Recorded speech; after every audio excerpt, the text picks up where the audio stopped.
말씀 나누겠습니다.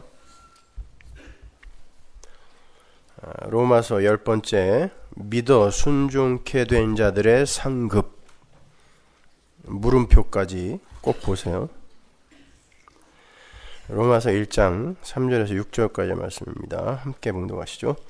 이 아들로 말하면 육신으로는 다윗의 혈통에서 나셨고 성결의 영으로는 죽은 가운데서 부활하여 능력으로 하나님의 아들로 인정되셨으니 곧 우리 주 예수 그리스도시니라. 그로 말미암아 우리가 은혜와 사도의 직분을 받아 그 이름을 위하여 모든 이방인 중에서 믿어 순종케 하나니 너희도 그들 중에 있어 예수 그리스도의 것으로 부르심을 입은 자니라. 아멘.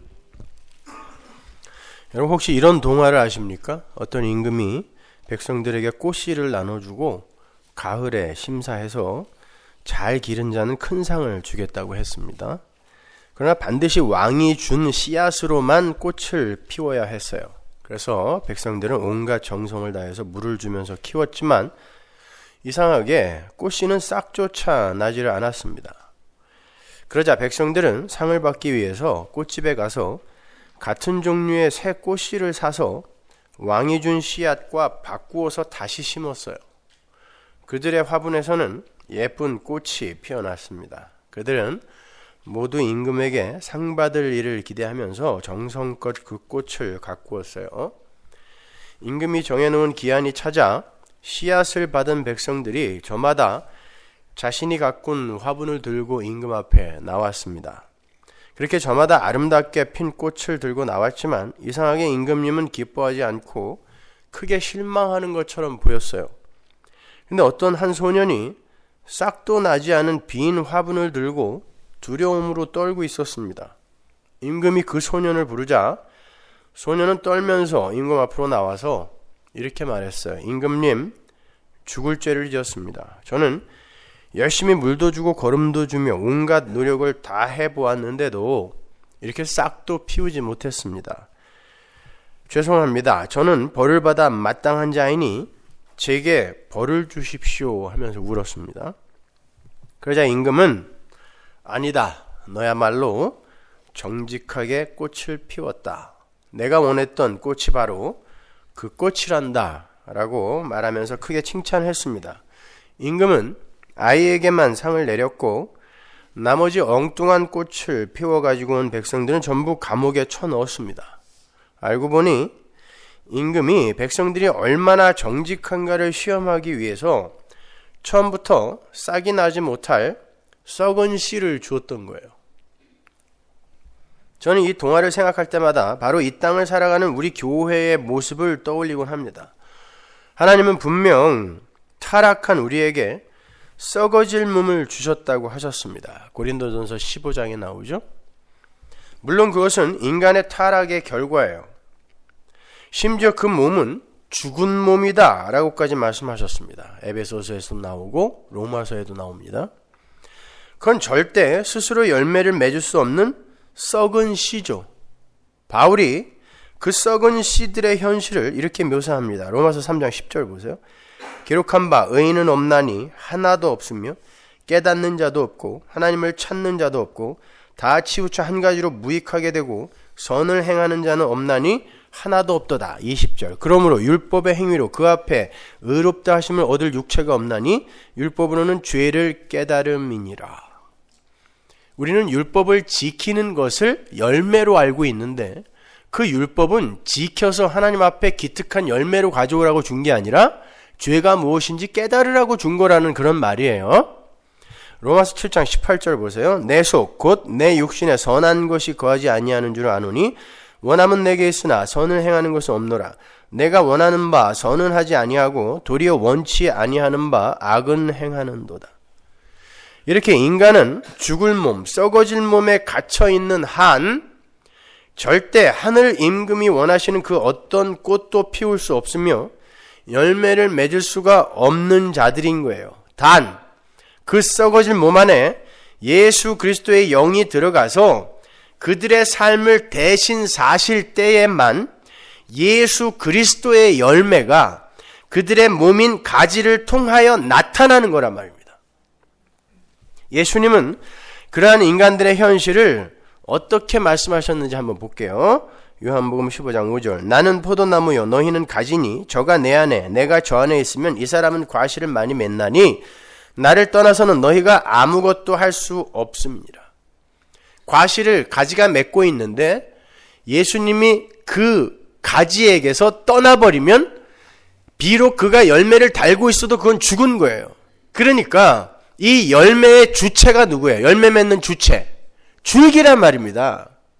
그러니까 이 열매는 가지의 것이 아니다라고 지금 이야기를 하는 거예요. 주님은 인간이 열매를 맺을 수 있는 단 한 가지의 길을 제시하시는데 그것이 예수님에게 붙어 있는 거예요. 연합이란 말입니다. 그렇지 않고는 절대 그 어떤 인간의 삶에서도 꽃이나 열매를 기대할 수 없다는 거예요. 그러니까 인간의 열심과 노력에서 나올 수 있는 열매는 있을 수가 없는 거란 말입니다. 우리의 열심과 노력에서는 어떤 열매도 나오질 않아요. 성도는 다만 하나님께서 은혜를 베풀어 주시지 않으면 저희들의 힘으로는 열매는커녕 싹도 피울 수 없는 그런 피조물일 뿐입니다. 저희 안에 하나님께서 선물로 주신 예수라는 열매가 없다면 저희는 절대 하나님 앞에서 의로운 자라는 칭호를 받을 수 없는 자들입니다. 라는 정직한 그 피조물의 그 처음 자리의 고백, 그 고백을 들고 하나님 앞으로 가면 되는 거예요. 그 사람이 바로 예수라는 꽃과 예수라는 진짜 열매를 들고 하늘 왕 앞에 선 정직한 성도인 거예요. 하나님은 당신의 백성들에게 그러한 정직한 고백을 하게 만드시기 위해서 그들에게 열심도 부리게 만드시고 때로는 한없이 게으르게도 그냥 놔두시기도 하시며 어떤 때에는 그들의 삶 속에서 수많은 실패와 절망과 좌절을 경험하게도 하시고 때때로 그들 속에 사시는 예수의 열매를 나타나게도 하시는 거예요. 그러나 그건 우리 게 아니라 말입니다. 결국 성도는 하나님의 은혜를 오롯하게 드러내고 죽은 흙에 불과한 자신들의 처음 자리를 인정하고 수긍하는 것을 목적으로 이 세상에 창조된 거예요. 인본주의는 이걸 절대 인정하지 못합니다. 받아들이지 못해요. 골로새서 1장 16절 보세요.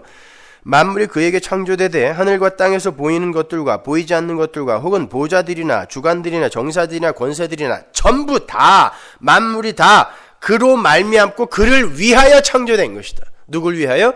예수가 주되심을 증명하기 위하여 드러내기 위하여 창조된 게 만물이에요. 우린 이렇게 예수에 의해서 예수를 드러내기 위해 창조가 된 피조물임을 자각하고 신의 자리에서 내려와서 제단 아래에서 하나님의 영광과 은혜를 찬송해야 하는 자들인 거예요. 그런데 그 왕에게 상을 받겠다고 엉뚱한 씨앗들을 가져다가 사과나무에 수박, 포도, 배 같은 걸 주렁주렁 달고 있는 거예요. 왕은 그런 열매 절대 원하지 않습니다. 시장에서 사다가 마치 크리스마스 추리처럼 이쁘게 주렁주렁 달아놓기는 했는데 하나님이 원하는 열매는 그런 게 아니라 말입니다. 하나님은 그러한 천국 백성들의 현실을 가르쳐주기 위해서 이 역사와 인생을 우리에게 허락하신 거예요. 하나님은 우리 성도들이 이 세상에서 얼마나 열심을 부려 변하고 성숙하여 왔는가에 대해서는 사실상 관심이 없으세요. 왜? 나중에 다 새 걸로 바꿔줄 거거든요. 하나님은 오히려 그런 것보다는 하나님이 어떤 분이시며 하나님의 능력은 얼마나 대단한 것이며 왜 우리는 하나님의 은혜만을 의지하여 하나님 절대 의존적인 존재로 살아야 하는지를 깨닫고 아버지만을 의지하는 하나님의 어린 아이들이 되어주기를 바라는 거란 말입니다. 어린 아이는 아버지의 손만 꼭 잡으면 세상에 무서운 게 없는 거잖아요. 내가 그 아버지다라는 것을 알아달라는 거예요. 하나님의 언약의 핵심이 뭐예요? 나는 너의 아버지가 되고 너는 나의 자녀가 되는 것. 그게 언약의 핵심 아닙니까? 그거 배우고 가는 거라니까요. 그래서 주님께서도 천국은 어린아이와 같지 않으면 절대 못 들어간다라고 말씀하신 거예요. 어린아이들이 순진하고 어린아이들이 착해서? 아니요. 어린아이들처럼 악당이 없어요. 여러분, 거짓말은 아이들이 태어나면서부터 합니다. 울지 않아도 될 상황에서 지 배고프면요 울어요. 그거 거짓말입니다. 심리학에서도 나오는 거예요. 아이가 알아요. 내가 울 상황이 아니라는 걸 아는데 내가 원하는 걸 얻어내기 위해서 울음이라는 걸 방법으로 선택하는 거예요. 그거 거짓말이에요. 애기들 보세요. 울지 않아도 되는데 울먹울먹하면서 엄마 협박하는 경우 많죠. 그거 거짓말이에요. 인간은 날 때부터 악당이에요. 그래서 깔고 안고 싶은 마음을 억누르면서 애 보는 걸 베이비시터라고 하는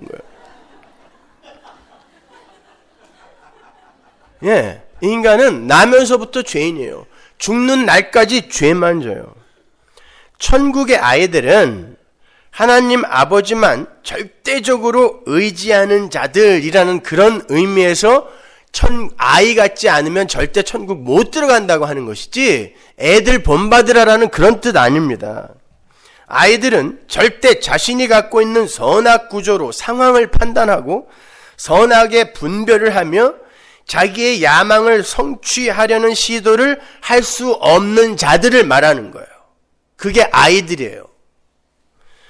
그렇다면 혹여 이 역사 속 인간의 삶에서 하나님이 기뻐하시는 열매가 나왔다고 했을 때 그 열매의 주인이 누구라는 말이에요?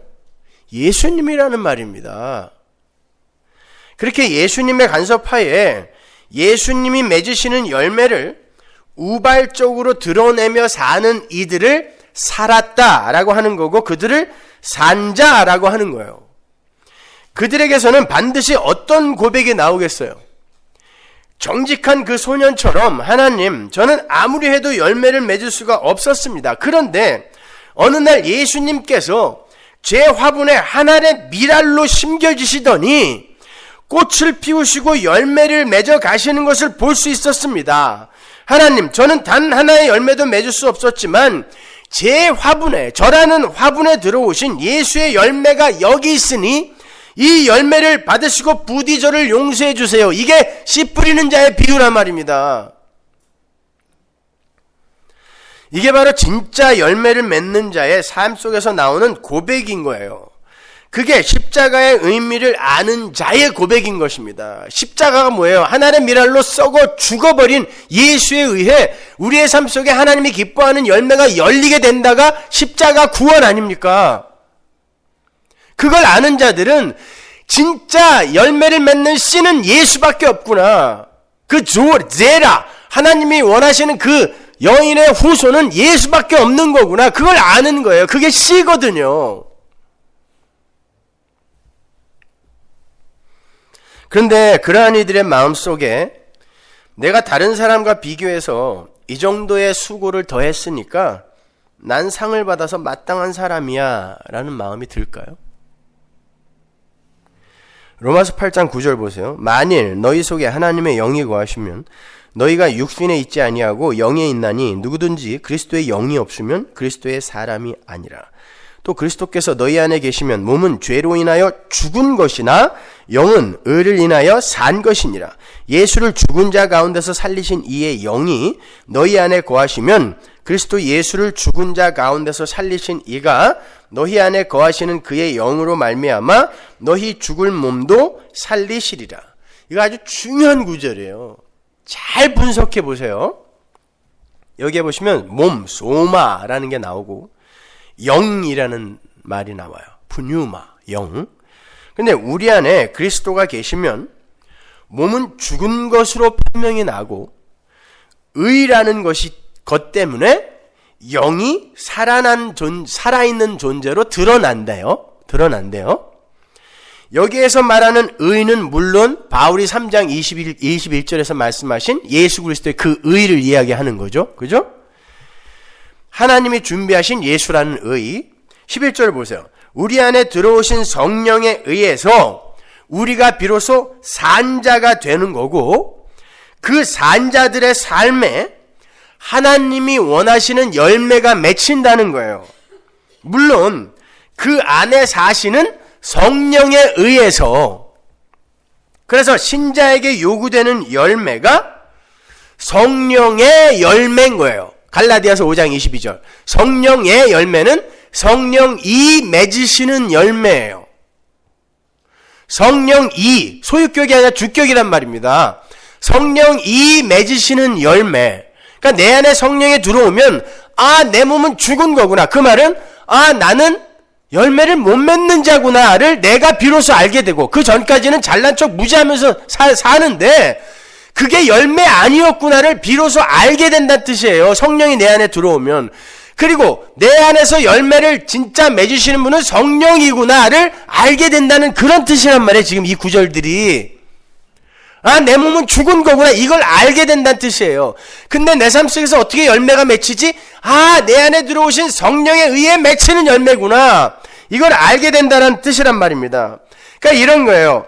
썩어질 우리 몸 안에 그리스도의 영이 들어오시게 되면 우리의 몸은 아무런 열매를 맺을 수 없는 죽은 몸, 소마로 드러나게 되고, 우리 안에 들어오신 예수 그리스도의 영에 의해 우리는 살아있는 존재, 즉 영의 상태가 된다는 그런 말이에요. 오늘 본문의 말로 바꾸면 우리 안에 성령이 들어오시면 죽어야 할 육신과 살아야 할 성결의 영의 부분이 확연하게 둘로 분리가 되어 인식이 되고, 왜 육신은 십자가에 못 박혀 죽을 수밖에 없는 것인지, 그리고 왜 우리는 성결의 영으로 살아나야 하는지를 인생 속에서 경험하게 되는 거예요. 그게 신앙생활이란 말입니다. 성경은 그 영의 상태가 된 인간만이 하나님이 기뻐하시는 열매를 맺을 수 있다 그래요.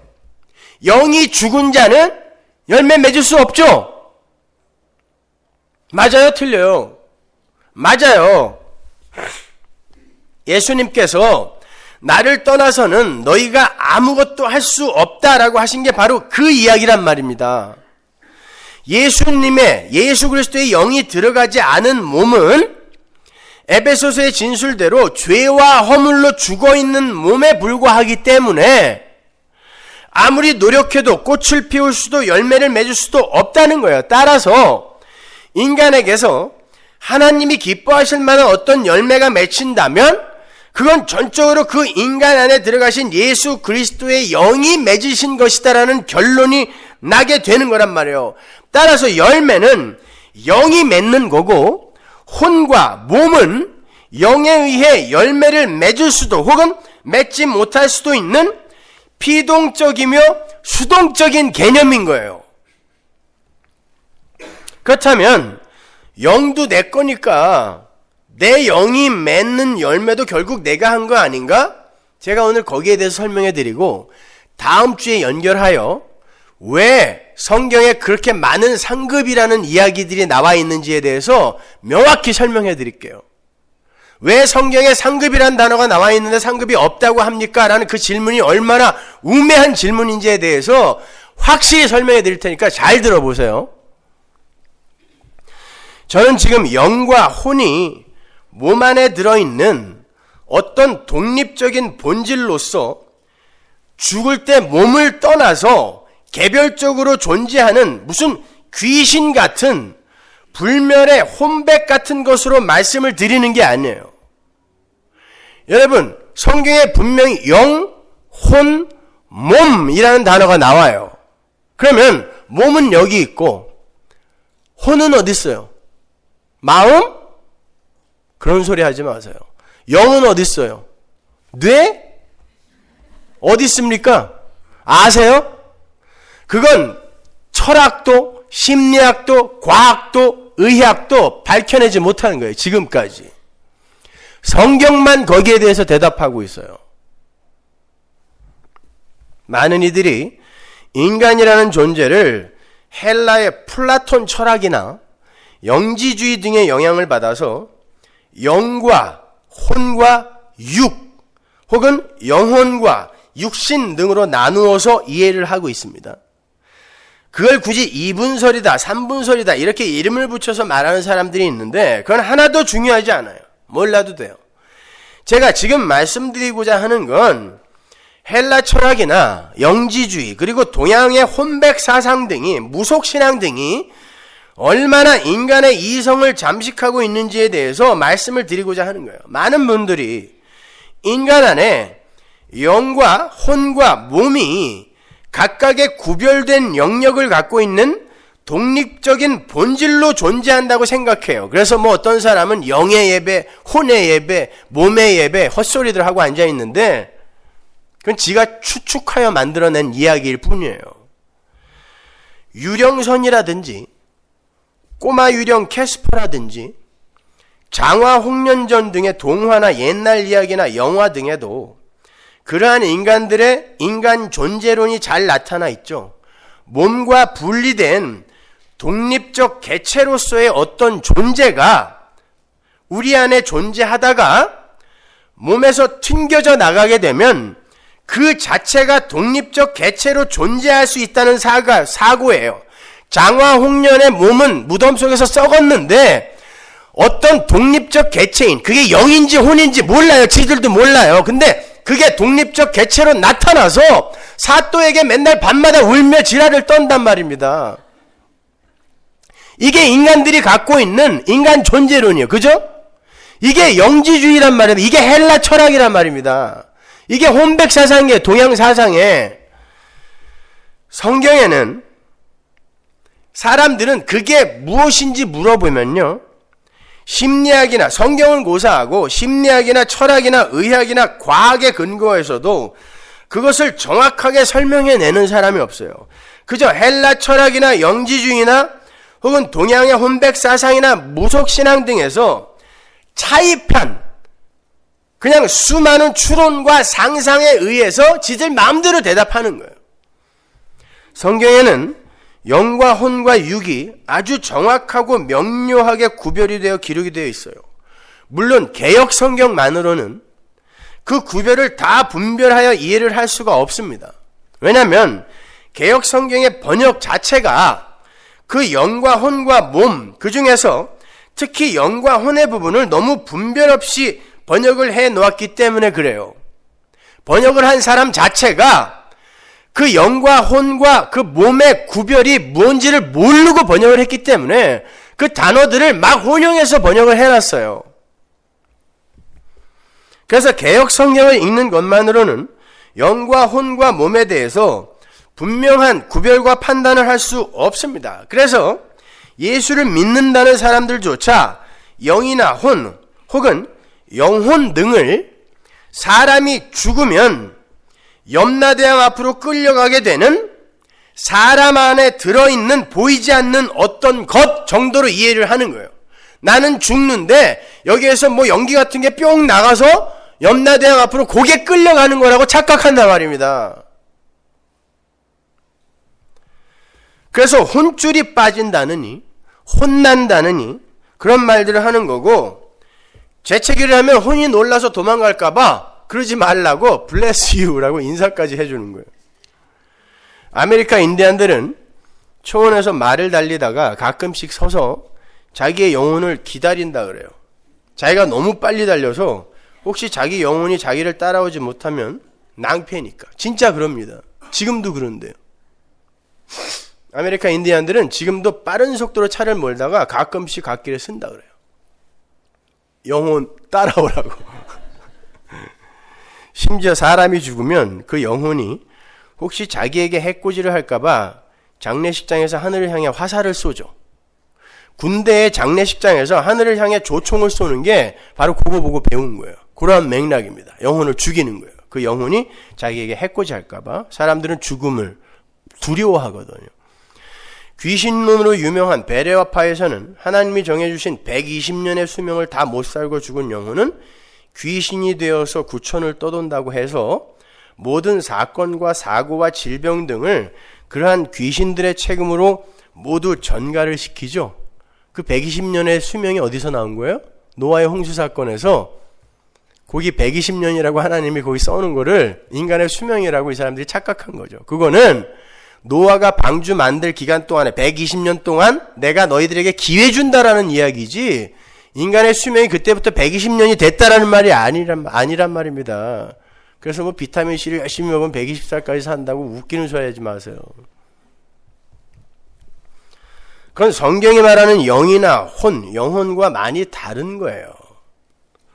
구약 성경에는 영과 혼과 몸이라는 단어가 정확하게 루아흐, 네페시, 바사르로 구별이 되어서 기록이 돼요. 히브리 원어 성경을 보면 신약 성경에도 영과 혼과 몸은 정확하게 푸뉴마, 푸시케, 소마로 구분이 되어서 기록이 되어 있어요. 몸인 소마와 육체인 사륵스는 또 다른 개념이에요. 그건 오늘 설명할 수가 없으니까 다음에 제가 설명해 드릴게요. 아무튼 우리가 조금 전에 읽었던 로마서 8장 10절의 그 영은 푸뉴마입니다. 성령이에요. 푸뉴마. 그 단어는 항상 성령을 가리켜요. 그런데 어떤 때에는 그 푸뉴마라는 단어가 성도의 영을 가리킬 때도 있어요. 영.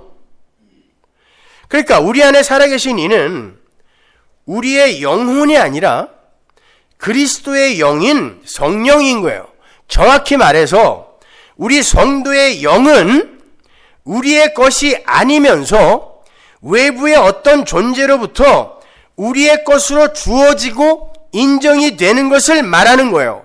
쉬운 말로 우리 인간은 예수 그리스도를 만나기 전까지는 영이 없는 상태예요. 그걸 영이 죽었다라고 이야기하는 거예요. 예수를 만나기 전에, 성령 받기 전에 모든 인간의 영은 죽었다 그러죠.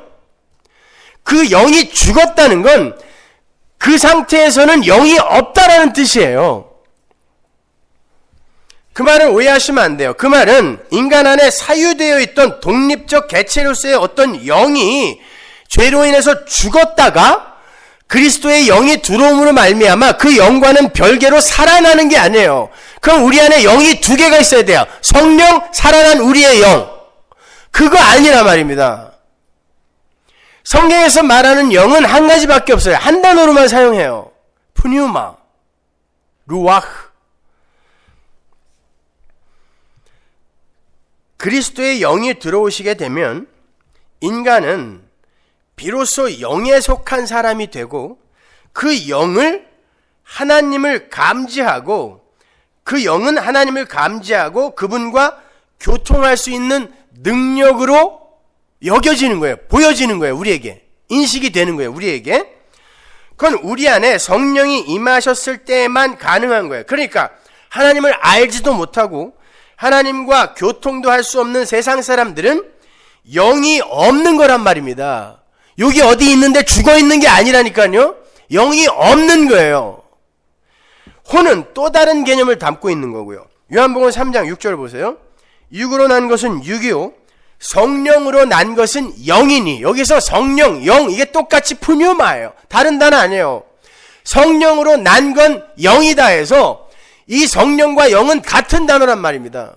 성령으로 난 게 성령이다 이렇게 이야기하는 거예요. 이렇게 성도의 영은 이렇게 성령의 가입으로 비롯되는 게 영이에요. 그걸 예수님이 성령으로 낳는 것이라고 표현을 한 것뿐이에요. 이렇게 성도의 영은 하나님의 은혜로 예수 그리스도와의 관계가 맺어지고, 이걸 연합이라 그래요. 관계가 맺어지고 성령의 역사로 말미암게 되는 하나님과의 교통이 가능하게 된 그 상태를 영이라고 하는 거예요. 내 안에 어떤 영이라는 게 존재해서 그게 죽었다가 살았다가 하는 게 아니라 하나님의 은혜로 말미암아 예수 그리스도의 영이 우리 안에 들어와서 우리가 하나님과 교통하게 될 수 있는 그 상태를 영이라고 하는 거예요. 영. 최영 말고 영. 독립적이고 개별적인 어떤 존재가 아니란 말입니다. 바로 그들이 살아있는 자들이고 그들만이 그리스도의 은혜로 열매를 맺게 되는 거예요. 그리스도가 들어옴으로 말미암아. 그게 창세기 2장 7절에 생기, 루와흐, 성령이죠.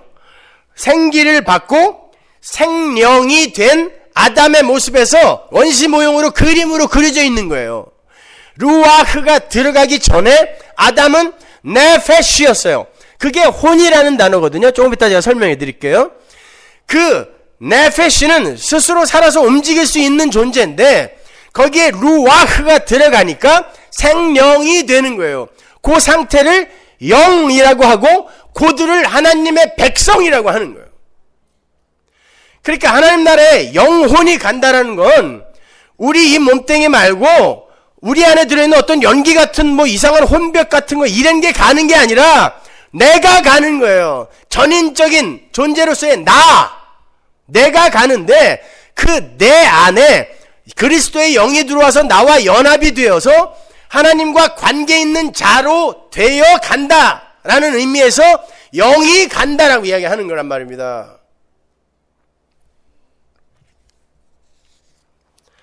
조금 더 구체적으로 예를 들어서 설명해 드릴게요. 고린도전서 15장 45절 보세요. 기록된 바 첫사람 아담은 산 영이 되었다 함과 같이 마지막 아담은 살려주는 영이 되었나니.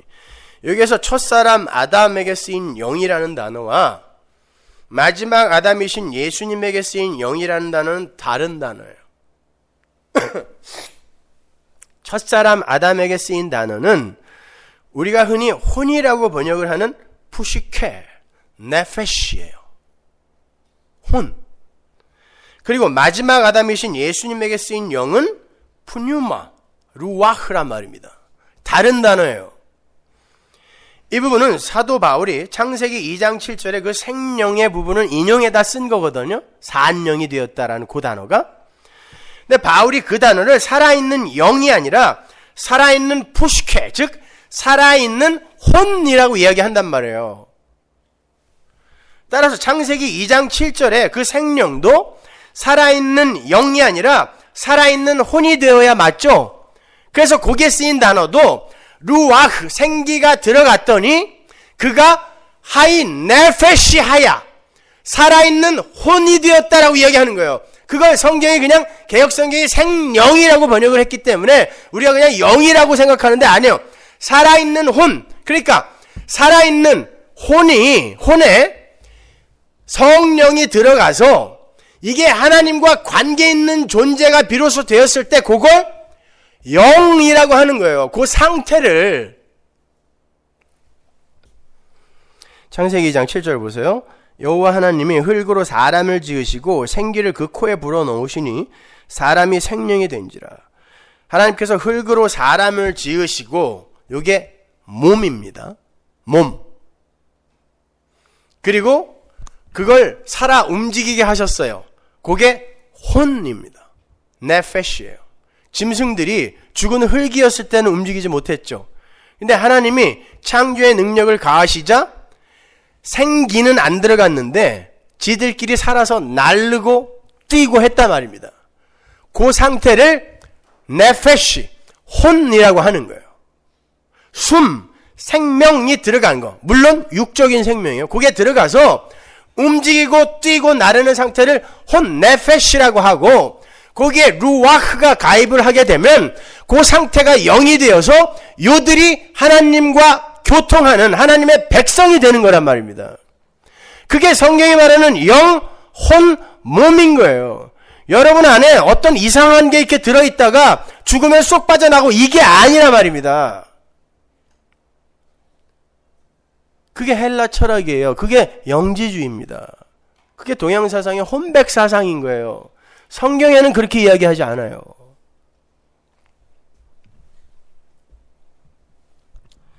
신약에서 푸시케라는 단어가 쓸 때도 마찬가지예요.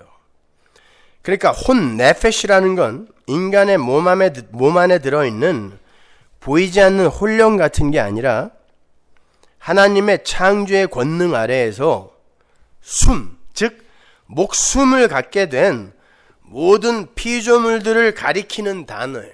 그걸 혼이라 그래요.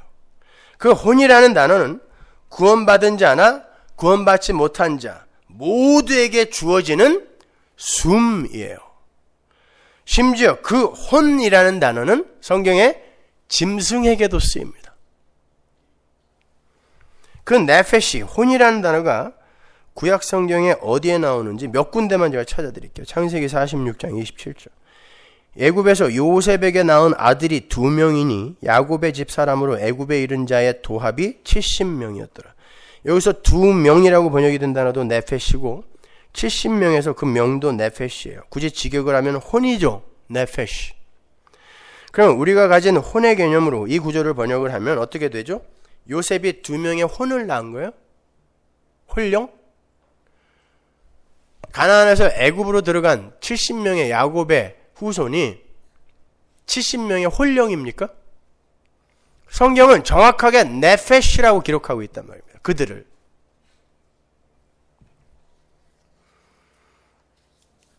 성경에 나오는 네페시, 혼은 혹자들이 이야기하는 것처럼 마음도 아니고 우리가 알고 있는 사전적 개념의 혼령도 아니에요. 말씀드린 것처럼 성경이 말하는 혼은 하나님의 창조의 손길이 직접 닿은 숨이 붙어있는 존재를 가리키는 거고, 좀 더 정확하게 말하면 피조물들에게 하사된 하늘의 생명과는 구별되는 역사 속의 생명, 그리고 하늘과 구별되는 지옥 속의 생명 등을 총칭하여 혼이라 그래요. 지옥에서 인간들이 몸을 갖고 살아서 고통을 당하는 그 상태도 혼이에요. 그래서 천국과 지옥에 혼이 간다라고도 이야기하는 거예요. 물론 그건 육신적인 생명을 가리키는 거고, 아울러 하늘 생명과 대조되는 지옥의 생명을 가리키는 거예요. 열왕기상 17장에 가면 사르밧 과부의 아들의 몸에서 혼이 나갔다가 들어갔다가 하죠. 예, 혼이 나가면 죽은 흙 되는 거예요. 혼이 들어오면 숨이 붙는 거예요. 생명. 그래서 혼이에요. 그 안에 들어있던 개랑 비슷하게 생긴 어떤 연기가 나갔다가 들어갔다 하는 게 아니라, 이해가 가세요? 출애굽기 12장 15절 보세요. 너희는 7일 동안 무교병을 먹을지니 그 첫날에 누룩을 너희 집에서 제하라. 무릇 첫날부터 7일까지 유교병을 먹는 자는 이스라엘에서 끊쳐지리라. 여기서 유교병을 먹는 자라고 번역이 된 어구에 네페시가 쓰였어요. 그러니까 성경에 기록된 네페시, 혼은 빵도 먹어요. 그죠? 시편 107편 18절 보세요. 저희의 혼이 각종 식물을 싫어하여 사망의 문에 가깝도다. 식물이라는 건 음식이죠. 여기도 네페시가 각종 음식을 싫어한다 그래요. 혼령이 음식도 먹어요? 좋아하고 싫어하고 그럽니까?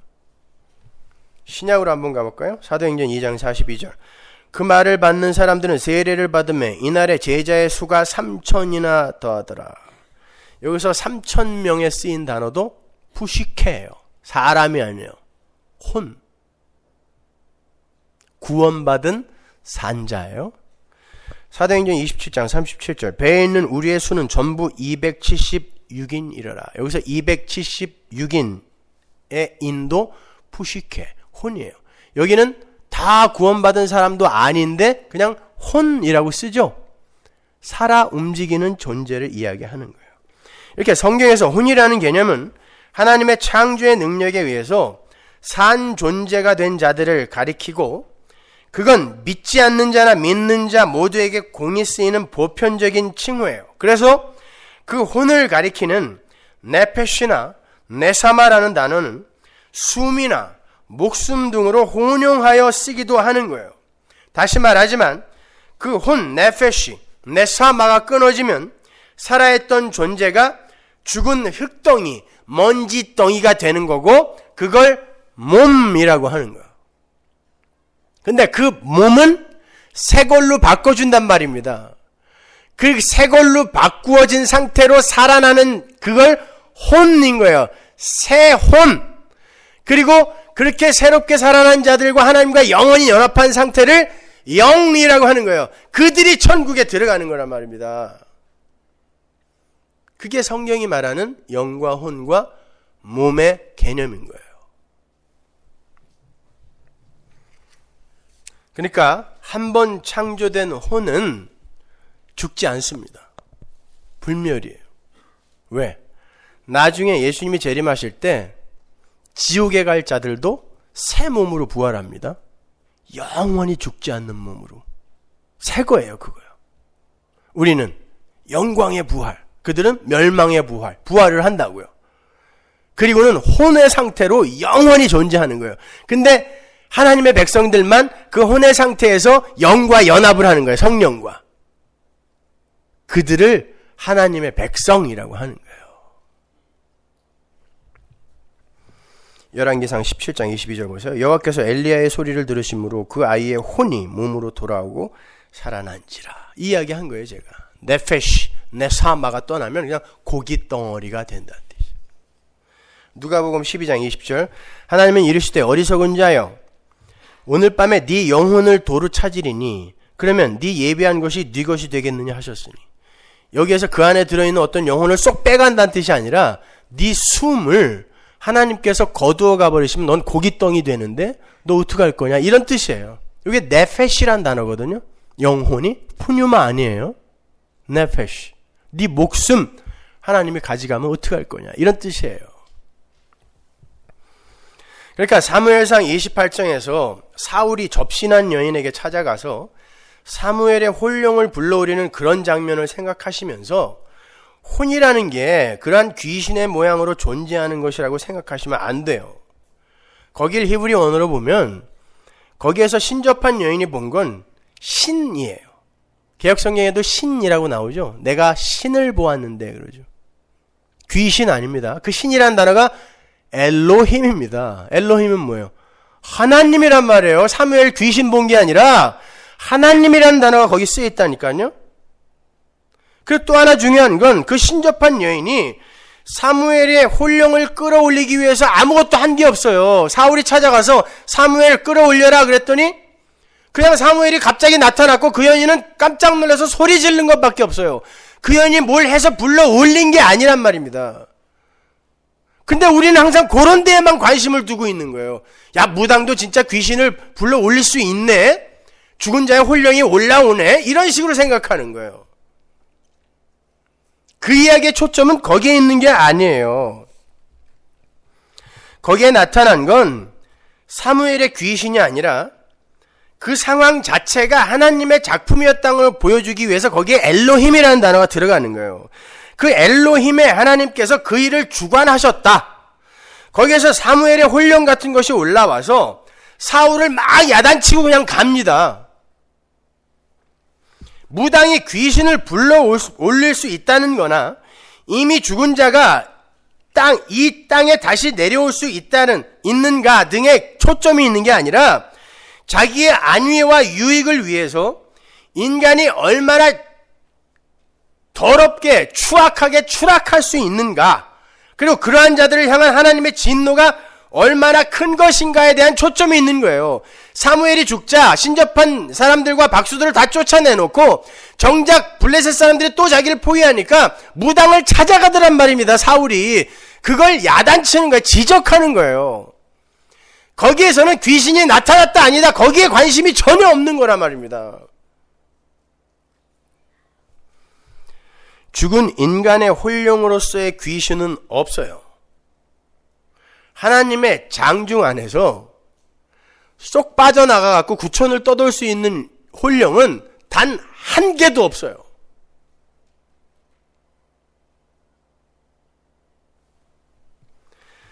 다만 마귀의 세력들이 그러한 것들로 속일 수는 있습니다. 우리들이 워낙 그렇게 믿고 있으니까 마귀의 세력들이 3년 전에 돌아가신 큰아버지의 혼령으로 나타날 수 있어요. 그건 여러분이 속는 겁니다. 그런 혼령 없습니다. 귀신이라는 건 마귀의 속임수인 거지 실제로 존재하는 인간의 혼령 같은 게 아니에요. 인간은 그 자체로 전인적인 존재예요. 여러분이 죽고 그러면 그 몸을 떠난 그 몸이 여기 있는데 그러면 나는 어디 있는가? 혼령으로 하나님 앞에 가는 거 아닌가? 아니요. 여러분이 이 역사를 떠나는 순간 여러분은 영원으로 들어가잖아요. 영원은 시간과 기다림이 없는 곳이기 때문에 거기에서 이미 여러분은 새 몸을 입게 되는 거라니까요. 이 몸을 벗는 순간 새 것을 입고 하나님 앞으로 가는 거예요. 그걸 역사 속에서 설명을 하기 위해 우리가 죽고 무덤 속에서 잠자다가 나중에 예수님이 재림하면 또 부활을 했다가 이런 식으로 설명한 거지, 영원 속에서는 그런 순서가 없어요. 영원한 현재밖에 없는 것이거든요. 거기는.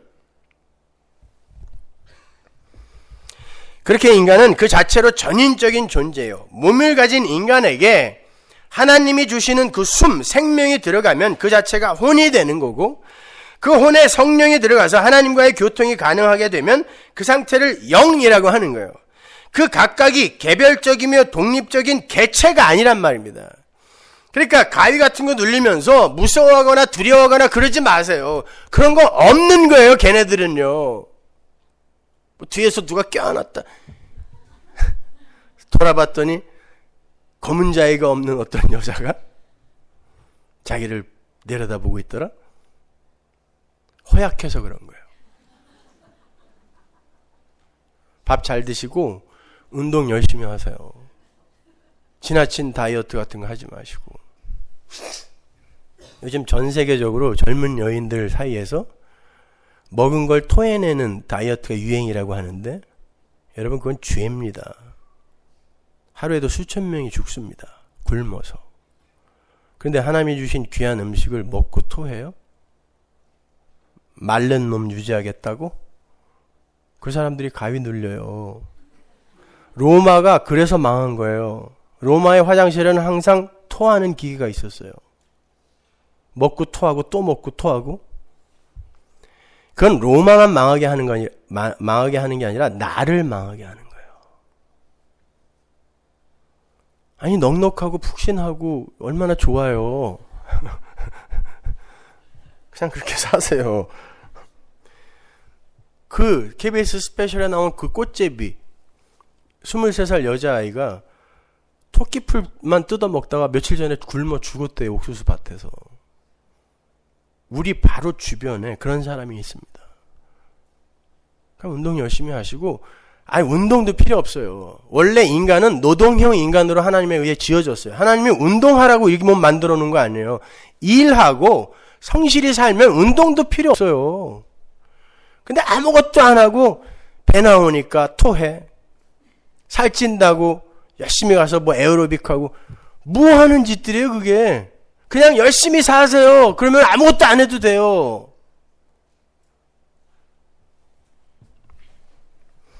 그러니까 성도 안에 성도가 소유한 영이 있는 게 아니라 성령의 임재로 인해서 하나님의 것으로 편입이 된 그 사람을 영에 속한 사람, 영이 살아난 사람, 혹은 그냥 영 등으로 지칭하는 거고, 그를 성령이 낳은 영이다 라고 부르는 것이며, 그들만이 그 영의 상태에서 하늘 임금이 원하시는 열매를 맺을 수 있는 거예요.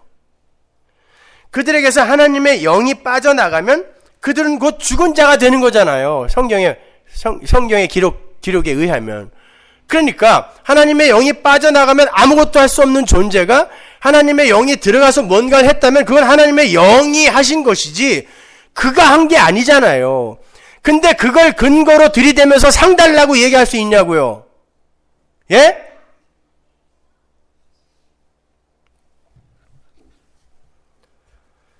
우리는 종국에 가서 하나님, 죄임으로는 절대 하나님이 기뻐하시는 재물이 될 수 없습니다. 그래서 하나님께서 우리에게 진짜 재물, 진짜 열매이신 예수님을 주신 거군요. 저는 죄인 중에 괴수일 뿐입니다 라는 이 고백을 하늘 임금에게 내놓아야 되는 거예요. 그래서 하나님 나라의 완성이 되어 머물고 있는 하나님의 백성들을 영이라고 하지 않고 살아있는 혼, 네페시, 하나님의 보좌의 영향력, 하나님의 은혜의 영향력 안에 들어와 있는 살아있는 네페시라고 하는 거예요. 그것 자체가 영이니까 인간 자체를 살아있는 영이라고 하지 않는단 말이에요. 계시록 6장 9절, 다섯째 인을 떼실 때 내가 보니 하나님의 말씀과 저희의 가진 증거를 인하여 죽임을 당한 영혼들이 제단 아래에 있어. 이게 푸뉴마가 아니라니까요. 푸시케란 말입니다. 하나님에 의해 생명을 받은 하나님의 백성들이 하나님의 보좌 앞에서 하나님의 그 은혜의 영향력 아래 들어와 있는 거예요. 그 상태가 영이기 때문에 이들을 살아있는 부식회, 혼이라고 이야기하는 거예요. 영이라는 그 독립적인 객체를 우리가 갖고 있는 게 아니라니까요.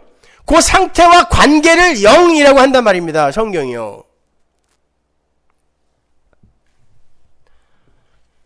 바로 그러한 영의 상태를 처음 보여주고 가신 분이 예수님이에요. 누가복음 24장 39절. 내 손과 발을 보고 나인 줄을 알라. 또 나를 만져보라. 영은 살과 뼈가 없으되 너희 보는 바와 같이 나는 있느니라. 여기서 영은 이 푸뉴마예요. 성령, 하나님은 살과 뼈가 없어요. 근데 나는 있다. 부활하신 예수 그리스도가 나는 살과 뼈가 있다라고 이야기를 해요. 주님은 우리 때문에 무소부재, 편재의 속성, 하나님만의 그 독특한 속성을 포기하신 분이죠. 살과 뼈를 갖는 바람에. 그러나 주님 안에 성령이 들어가심으로 말미암아 그분이 우리 안에 영으로 오셨죠. 보세요. 영은 살과 뼈가 없다. 그러니까 나는 영 아니다라는 뜻이에요. 지금은. 그런데 그리스도의 영, 그분이 성령이 되셔서 오셨다는 건 살과 뼈를 가진 상태에서 성령을 받았더니 우리 안에 들어오실 수 있는 존재가 되더라는 것이죠. 그런 거예요. 하나님의 속성으로서의 살과 뼈는 편재, 무소부재는 포기하셨는데 성령과 연합됨으로 말미암아 또 다른 영의 상태가 됐어요. 그게 뭐냐면 우리의 모습이란 말이에요. 살과 뼈를 가지고 하나님과 연합됨으로 말미암아 영의 상태가 되어서 하나님처럼 살게 되는 첫 열매, 그게 예수란 말입니다. 그분이 그래서 살려주는 영인 거예요. 푸뉴마. 살과 뼈가 있어서 영이 아닌데 그런데 살려주는 영이 되시는 거란 말입니다. 우리의 상태를 첫 열매로 보여주시는 거예요. 그것이.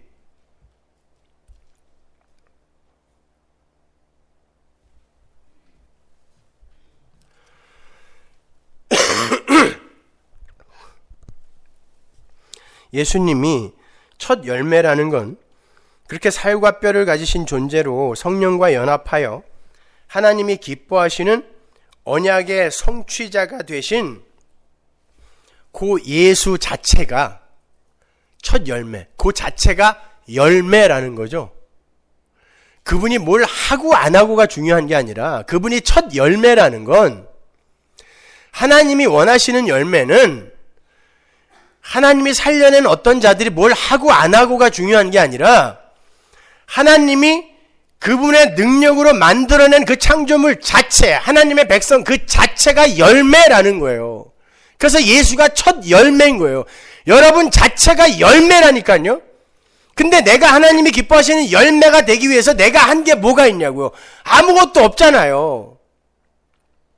그러니까 우리는 하나님을 찬송할 수밖에 없는 거예요. 그게 바로 에베소서 1장의 창세전 언약의 성취 아닙니까? 우리를 왜 창조했다, 우리를 왜 구원하셨다 그래요? 찬송이 되게 하기 위해서. 그게 복음이란 말입니다. 그게 그렇게 영이라는 것은 피조물이 사유할 수 있는 게 아니라 하나님의 영과 관계를 맺고 사는 피조물의 상태를 가리키는 거예요. 그래서 전도서 기자는 하나님의 성령 아래에서 하나님에 의해 쓰임을 받는 모든 존재에게 영이 있다라는 식의 뉘앙스를 풍기기도 하는 것입니다. 전도서 3장 20절. 다 흙으로 말미암았으므로 다 흙으로 돌아가나니 다 한 곳으로 가거니와 인생의 혼은 위로 올라가고 짐승의 혼은 아래 곧 땅으로 내려가는 줄을 누가 알려. 여기서는 루아흐인데 또 혼이라고 번역을 해놨어요. 영이죠. 인간의 영은 위로 올라가고 짐승의 루아흐, 영은 아래로 내려간다. 이게 무슨 말이에요? 인간에게도 영이 있고 짐승에게도 영이 있단 말이에요. 여러분이 아시다시피 창세기 1장의 첫 창조 때에 짐승들에게는 생기, 루아흐가 불어넣어진 적이 없습니다. 그냥 네페시예요. 그걸 하늘 생명의 관점에서 봤을 때는 살아있지만 죽었다고 하는 거예요. 그 혼, 숨까지, 네페시까지 뺏긴 상태를 그냥 죽은 흙이라고 하는 거고, 몸. 그래서 짐승은 그냥 네페시, 혼의 상태잖아요. 인간만이 하인 네페시, 하야인 영의 상태로 창조가 됐단 말입니다. 그건 하나님의 백성들이 어떠한 형국으로 창조가 될 것인지에 대한 원시 모형이죠. 혼에 하나님의 성령이 부어져서 비로소 영이 되는 그런 형국을 원시 모형으로 보여준 거란 말입니다. 근데 왜 여기에서는 마치 짐승에게도 영이 있는 것처럼 기록되어 있는가? 여기에서 인생과 짐승은 하나님의 백성과 유기된 자의 모형으로 등장하는 개념이에요.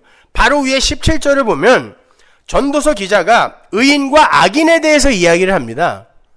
그리고는 바로 인생과 짐승의 이야기로 옮겨가고 있는 거예요. 그러니까 인생의 영은 하늘에 올라가고 짐승의 영은 아래로 내려간다는 말은 하나님의 백성들의 삶에 관여하신 성령은 그 백성들을 반드시 영의 상태로 하늘로 데리고 올라가실 것이며, 유기된 자들의 삶에 관여하시는 성령께서는 그들을 이끌고 땅으로 내려가셔서 영원히 죽은 흙의 자리로 돌려놓으신다, 지옥으로 보내버리신다라는 그런 것을 암시하는 말씀인 거예요. 지옥불은 무슨 불? 성령의 불. 그건 멸망이라고도 하고 지옥이라고도 하고 사망이라고도 불러요. 그것이 모두 성령의 장중에서 일어나는 것이기 때문에 인생의 영, 짐승의 영 등으로 표현을 하는 거예요. 그러나 그러한 모든 것을 이 역사 속에 갇혀있는 인생이 어찌 포착하고 이해를 할 수 있느냐, 이게 누가 알랴인 거예요. 예를 들어서 발람을 태우고 가던 당나귀가 말을 했을 때 당나귀에게 갑자기 어떤 능력이 생긴 게 아니라 하나님께서 당나귀에게 임하셔서 당신이 하실 말씀을 한 거죠.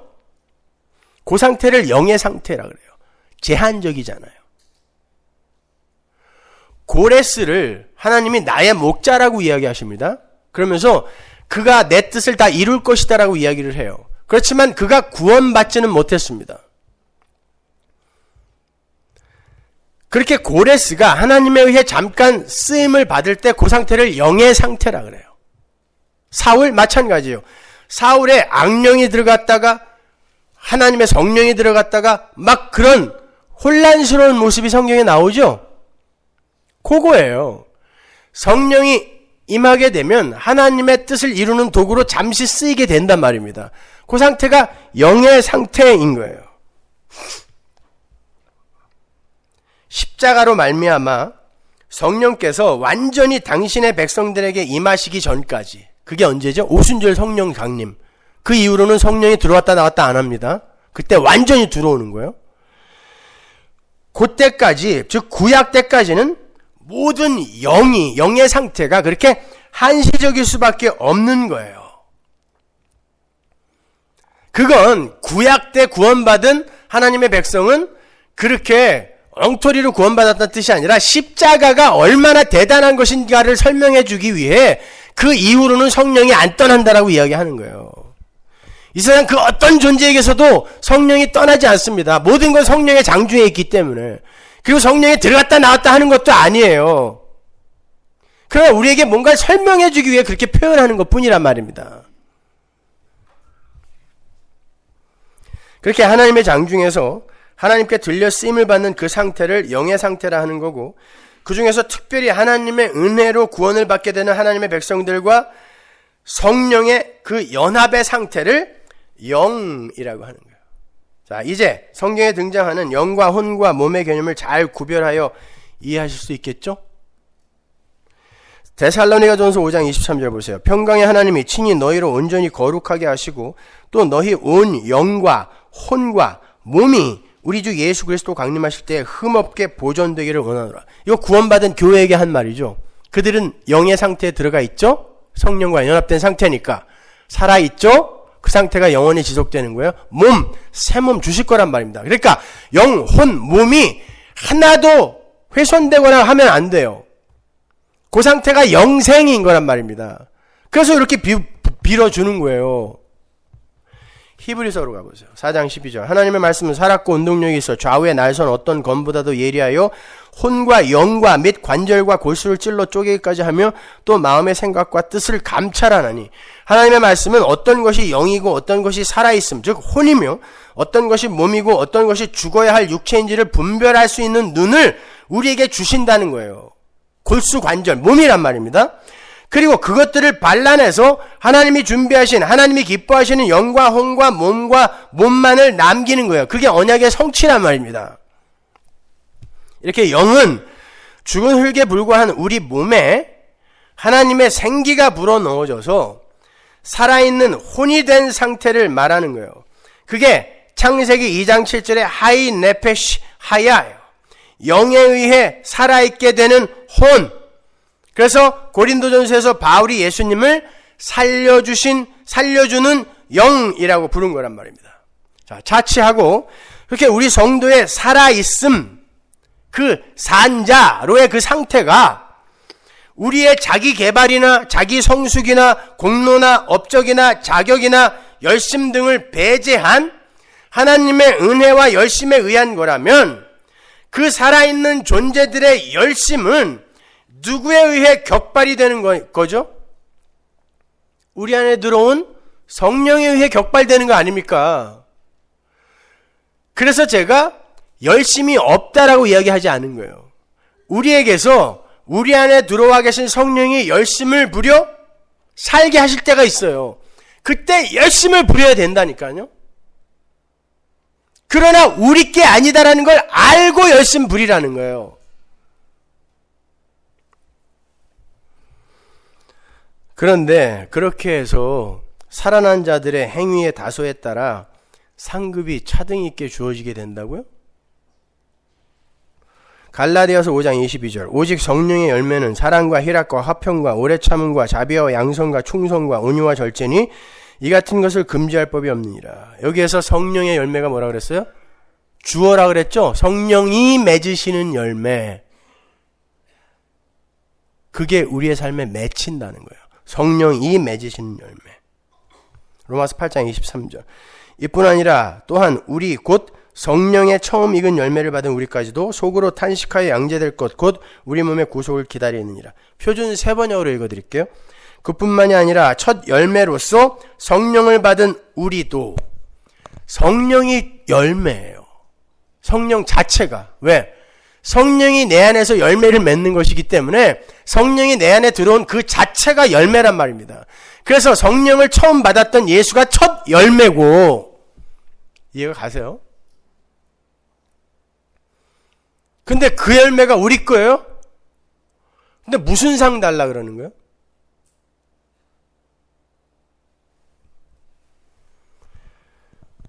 이렇게 우리에게 맺히는 열매는 성령이 맺으시는 거고, 그래서 성령 자체가 열매인 것이며, 그래서 그 성령, 즉 그리스도의 영이 바로 우리가 맺어내야 하는 의요, 거룩함이요, 지혜요, 구속함이라고 하는 거예요.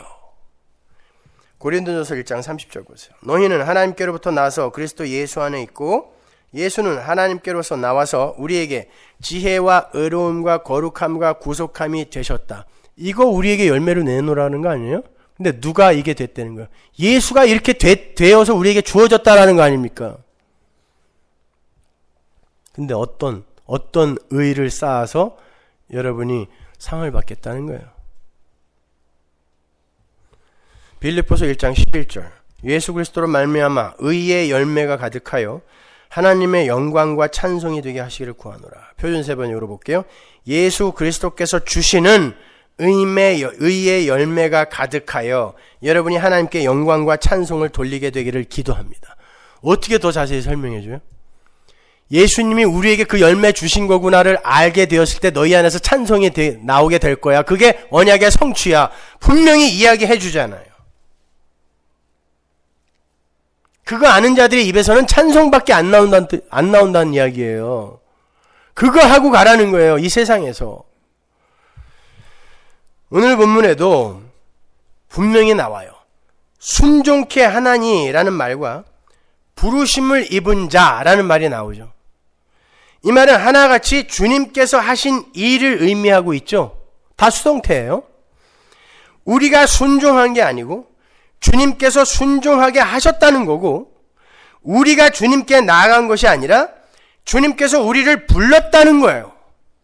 요거 하나 설명해 드리기 위해서 내가 이렇게 길게 해야 되는 거예요, 진짜?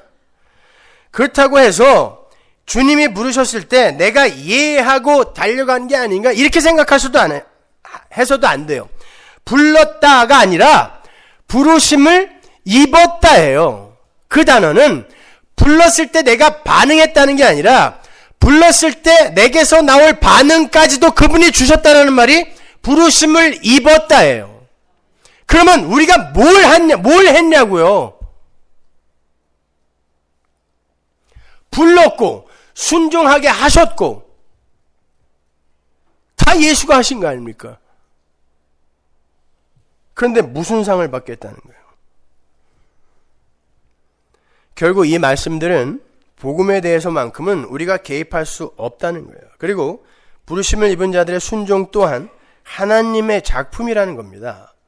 복음을 깨닫게 되고 믿고 순종하게 된 모든 것은 성령이 우리에게 오심으로 가능하게 된 일들이라는 거예요.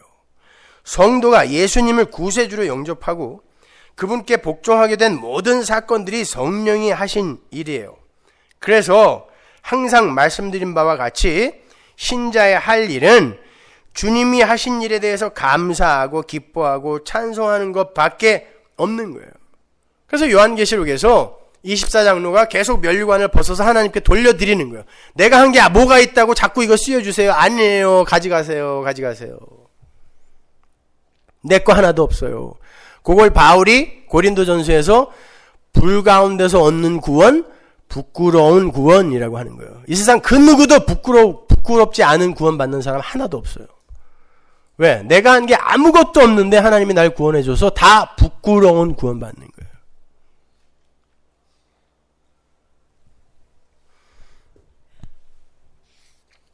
여러분, 우리는 그렇게 나면서부터 죽는 날까지 죄만 짓고 살아요. 여러분은 그걸 아셔야 돼요. 태어나면서부터 거짓말 하다가 철이 들어서 더 많이 하고 늙어 죽을 때도 여전히 자신의 인기와 명성과 위상만을 챙기면서 사는 게 인간들이에요. 우리는 죽는 날까지 내가 좋고 나에게 유익되는 선택만을 선택하며 살아요. 바로 그러한 상태, 영의 상태에 있는 이들은 그 안에 계신 성령, 그리스도의 영에 의해서 하나님이 기뻐하시는 의의 열매를 가시적으로 맺기도 해요. 그러나 그 열매는 이미 예수에 의해서 그 존재 안에 가득 맺어진 은혜의 열매의 표본인 거예요. 그래서 그들의 삶 속에서는 자랑이 있을 수가 없습니다. 바로 그 자랑 없음의 상태, 하나님 절대 의존의 상태를 만들어내시기 위해 하나님은 우리에게 열심을 내게도 하시고 때로는 한없이 추락을 하게 하시기도 하시며 경건한 삶을 살게도 하시고 추악한 자신의 실체를 드러내시기도 하시는 거예요. 그러나 그 모든 상황들이 전부 합력하여 자기 부인, 온전한 자기 부인이라는 그 선을 이루게 되는 거예요. 그래서 제가 여러분 안에 성령께서 열심을 내게 하시면 최선을 다해 열심을 내라고도 하는 거고, 여러분의 추악한 실체가 드러나면 거기에서 절망하지 말고 그때에도 예수님의 십자가 뒤로 숨으라고 말씀을 드린 거예요. 그 어떤 경험도 여러분은 다 하고 가게 돼요.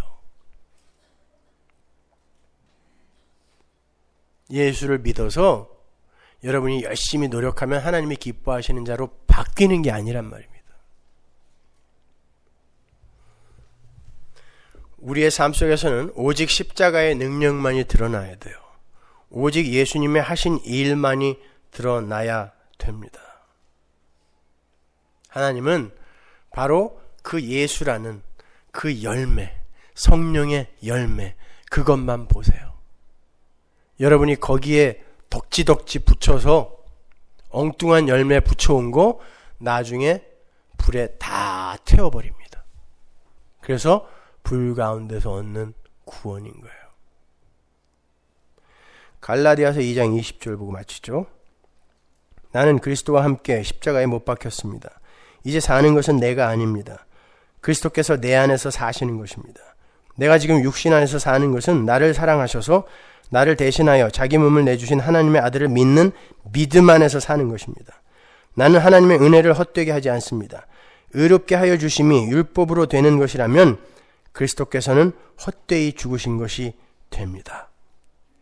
이렇게 내 안에서 열매를 맺으며 사는 이는 예수 그리스도예요.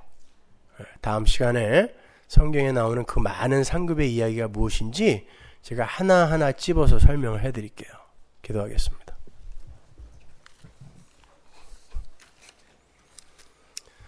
하나님 은혜를 감사합니다. 우리는 예수를 믿는다고 하면서 또 수십 년간 성경을 공부했다고 하면서 우리는 이러한 기초와 여전히 기초에 대한 정의도 내리지 못하고 있는 그런 실정입니다. 그런데 우리가 어떻게 하나님을 압니까? 어떻게 하나님의 계시를 부탁합니까? 아버지 하나님, 하나님의 은혜만을 의지하여 더 낮아지게 하시고 십자가 뒤로 더 꽁꽁 숨게 하여 주옵소서. 예수님의 이름으로 기도합니다. 아멘.